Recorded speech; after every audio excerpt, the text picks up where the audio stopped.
Thank you all for coming. About a month ago, we sat down and started thinking about what we would actually talk about today. We knew that we wanted to talk about something a bit more than just our work. So we sat down and brainstormed ideas. We thought, okay, we can talk about how we started. We can talk about the ever popular inspiration category, or the even more dull, how do we find clients? But the problem became that none of this really got us excited enough to give a talk on.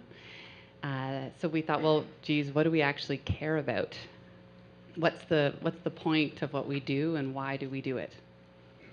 So when we had this question of what's the point about what we do, the first thing that struck us was how incredibly absurd was that we've been doing this job for a very, very long time, and we never asked ourselves this question. Claire has been working for 16 years, which we roughly calculated to be 31,000 hours. I've been working for 17, so about 2,000 more hours. In reality, it's more like 40 or 50,000 hours that we've been working in this field. And in all this time, we have reasons to do it, but we've never really asked ourselves deeply why, or examined why we do what we do. And, that was kind of crazy to think that. And we asked ourselves, how could this actually happen? So of course that led us to a midlife crisis. We're right in the middle of that. And it's a dark screen to represent that. But design is supposed to be fun. It's supposed to be a great job. We're supposed to make art and make money. We're supposed to even look in a specific ways. We are supposed to either look like Tyler Burlett, the Mr. Cool graphic designer, or maybe we're supposed to look like Lela and Massimo Vignelli, the iconic designers, the true heroes. Or of course, we're supposed to look like the artists, sketching madly without enough time and paper to put down all his amazing ideas and thoughts. But we looked at those photos and we thought, we don't think we look like that, and we certainly don't feel like any of these designers. So, we still had the same question in our heads. Why do we actually design? So there's a lot of reasons to design, but we found when we sat down and examined what they might be, they seem to divide themselves into two camps. There are the reasons that involve the me. They're the ego reasons. We design because we want to produce beauty. We want to make the world more beautiful. This is a quote from Vignelli that was on a piece that Pentagram designed. Or we design to win awards. We want the admiration of our peers, the respect of the other people in our field. Or we design to make money. We want to buy things so that we can look like people like that. And then on the other side, there's the reasons that involve others. Good magazine shows all of the work where people do things to help the world and make it a better place. Or a Taxi's 15 Below jacket. We design so that we can help people. This kept 3,000 people on the streets warm. So when we sat down and we looked at all of these ideas, they still didn't seem to fully answer the question of why we actually design. So then we sat down and we thought about when we started this career, why did we actually start doing it? What was the root of our desire to become designers? And so we looked again at the screen and all these reasons, and we still didn't have an answer. But looking around for an answer, we came across a phrase that we really liked. It's purposeless purpose. And it's a phrase that Immanuel Kant used to refer to the essential character of art. What does this phrase have to do with graphic design, and what exactly does it have to do with the creative process? And we tried to explain it to others and to ourselves, and we find that the best way to explain it is through an example. A few years ago, I was traveling in Stockholm, and I sat on a hill looking at this scene of the city from a hill near the zoo in Stockholm, and I thought it was a very, very beautiful scene. I thought everything about it was very special. So I really wanted to remember this scene. I wanted to keep it in my memory. So I took a photo of it. You see it here. But I knew it wasn't going to be enough to remember this scene at all. So I decided to do a drawing. I thought that would be the best way to remember the scene. So I sat down and I started sketching in order to remember this scene better.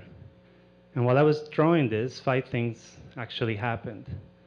The first thing was that I was very, very involved in the process of drawing. I was involved in just the sketching of this thing, the paper, and the handling of the pencil and so on. The second thing was that I was very involved in the process of seeing the subject, the scene. I'm sure all of you have drawn and have had this experience. When you're drawing, you start noticing the details of the buildings, the shapes of the buildings, the distance between the spires, the trees, the shadows, the light, and so on. And you become very involved in that subject. And while you're doing that, all of a sudden you're playing. You're enjoying yourself. All you're doing is really enjoying what you're doing, what you're seeing, and that's all you're doing. So what happens when you do that is the fourth thing. What happens is that you completely forget the original purpose. At that point, I forgot that I was doing this to remember the scene. I was just doing it. So, ironically enough, the fifth thing that happens when you do that is that you fulfill the purpose better than at any other point. Out of the trip that I took to Stockholm, this is the clearest memory I have of that trip. Every other memory is attached to a photo or to fake memories. This memory is very clear. So I purposelessly fulfill the purpose of remembering this scene by doing something creative. The drawing has no merit, but that's not the point. The point is that I remember the scene, and that was the whole purpose of doing this drawing. So when we thought about this example, we realized that we're not after a specific purpose when we do creative work. We're after something better. We're after finding delight in the process of creating. And delight is not about a tangible or immediate purpose. Delight simply is, and we all know about that. So what we found was that creative moment of delight is actually a midpoint or a combination of many different things. As Fidel said, on one hand, it's purposeless, but you're also very focused and engaged. It's full of purpose. You're disengaged. You're not thinking about the end result, the respect of people, the money this might make, or whether it will be successful. But you are fully immersed in that subject. You're playing, but you're also working very hard. And it can be how you can be both personally fulfilled and professionally fulfilled. It's meeting those me urges, but also the project needs of others. So these are moments of real meaning. Can you think back on moments that you've had like this it could be when you've been working, it could be in your professional life, it could be back in your personal life. And if you really think about them, what is it that gave those moments meaning?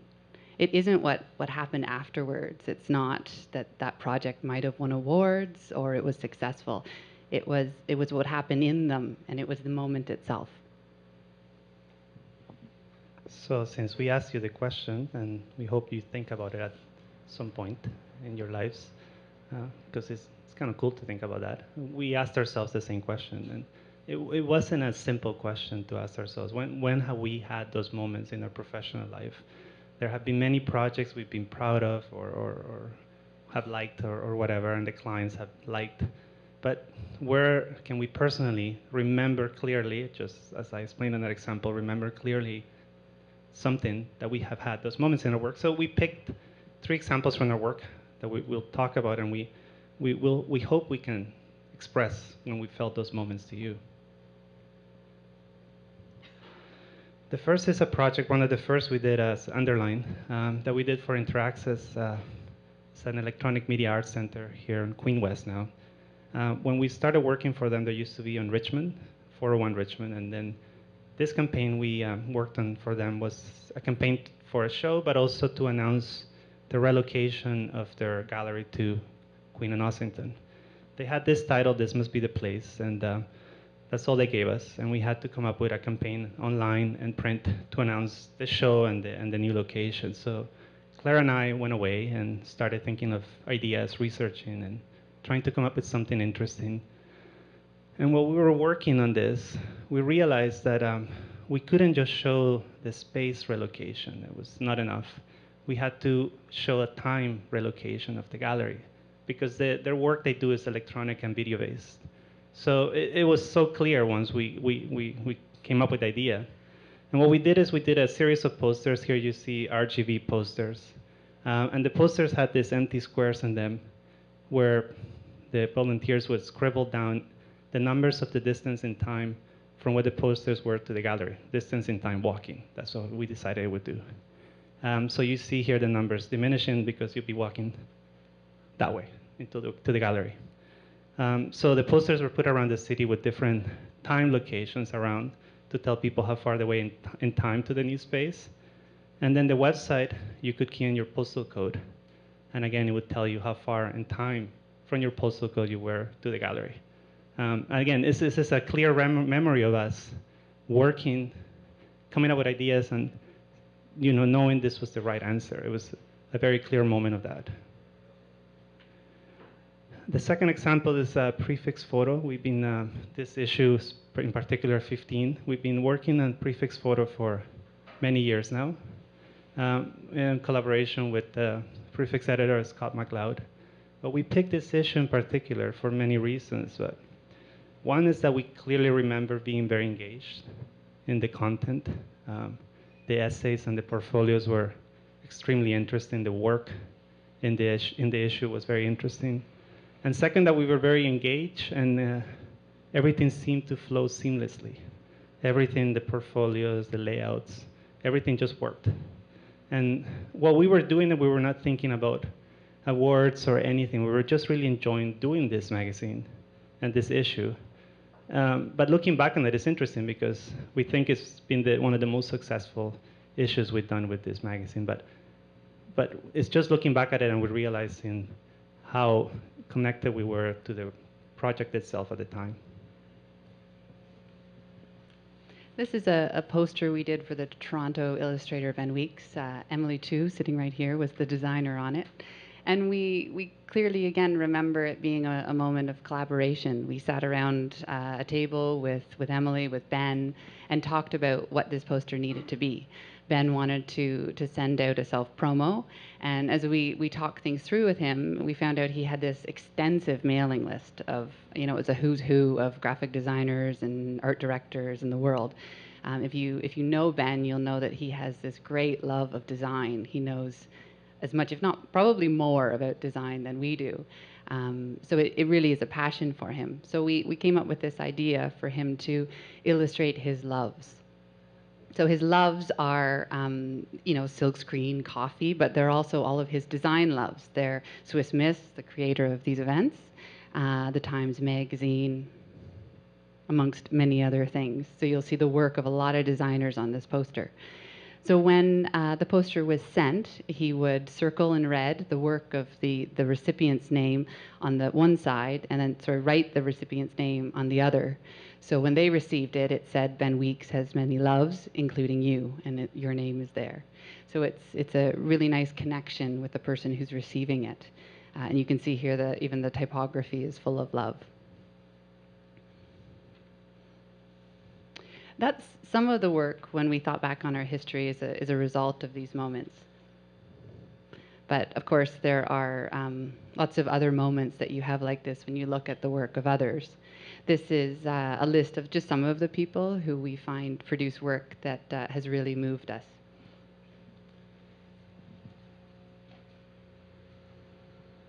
And we're going to show you images of some of the work that we would like. We're going to briefly talk about some of the ones that are a little more obscure, we think.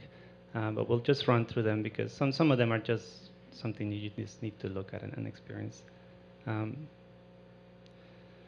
The first piece is by Francis Alice.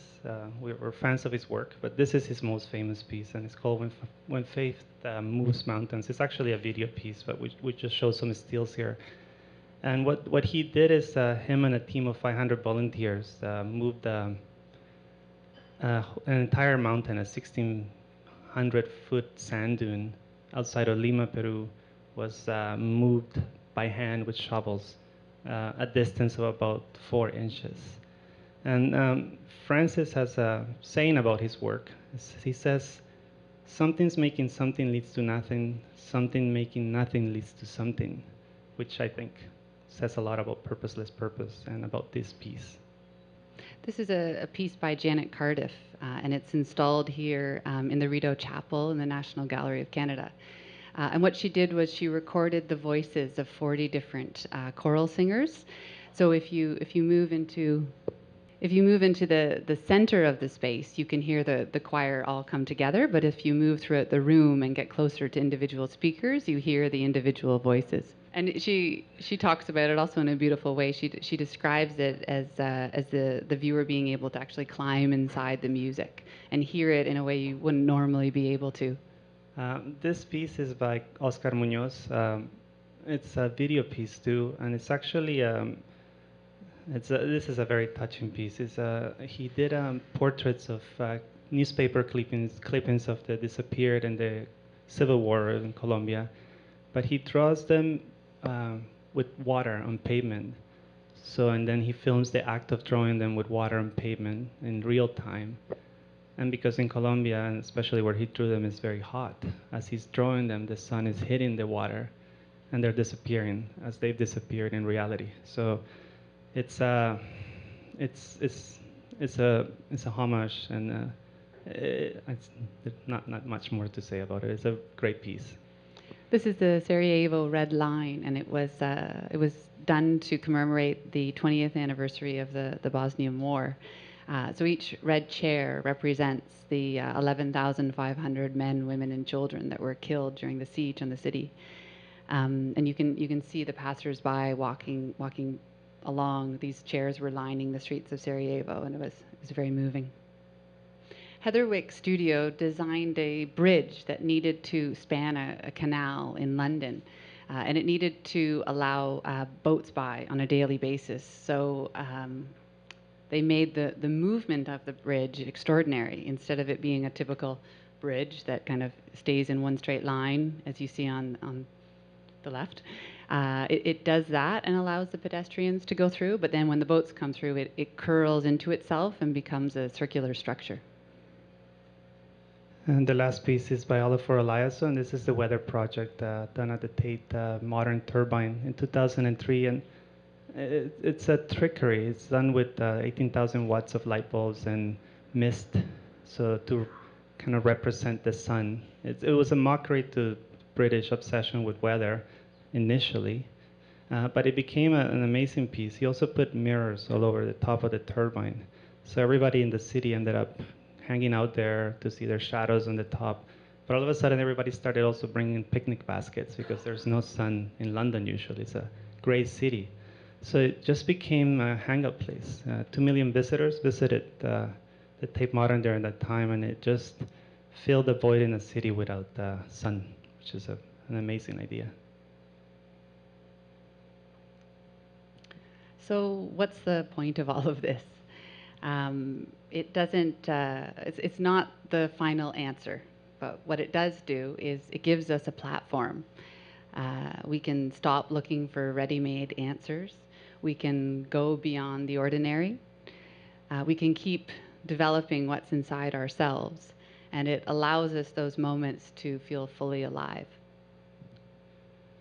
So the key idea is that for us is that creative work is that delight, but it still is not the final answer. We have to remember that as we do this, so we don't become very inflated and think we are gods or anything like that. So it's important to remember that. But like Claire just said, it is a platform. It is a platform to go beyond ordinary thinking, and you know, we think visually, so we wanted to visually represent what ordinary thinking would look like, and that's what it looks like. Ordinary thinking is a line, it's one-dimensional, and it's full of contradiction. Ordinary thinking is what we normally do, you know. We look at things in contradictions, in good versus bad, or useful versus useless, or beautiful or ugly. So it, you know, if you think just like that, it's stale. meaningless, and it's just one-dimensional. So when we are engaged in doing creative work, instead, our thoughts look different. They look something more like that. At least that's what we thought. That's in Illustrator, they look like that. And when they look like that, to us, creative thinking looks like it's recurrent, it's playful, and it's experimental. But again, it's not the final answer, but it is the platform to achieve something else, to achieve what we can call real intelligence, or to achieve something that we just call conscious thinking. And to us, conscious thinking looks a lot cooler than this. It looks more like that. So conscious thinking emerges and develops from creative thinking. And if you can think back of conscious moments, conscious thinking is not mechanical at all, and it's filled with meaning. That's what makes it conscious. And also more importantly, conscious thinking goes beyond those moments of delight we've been talking about. Creativity, once it does its job and it does it properly, leaves the doors open to real consciousness.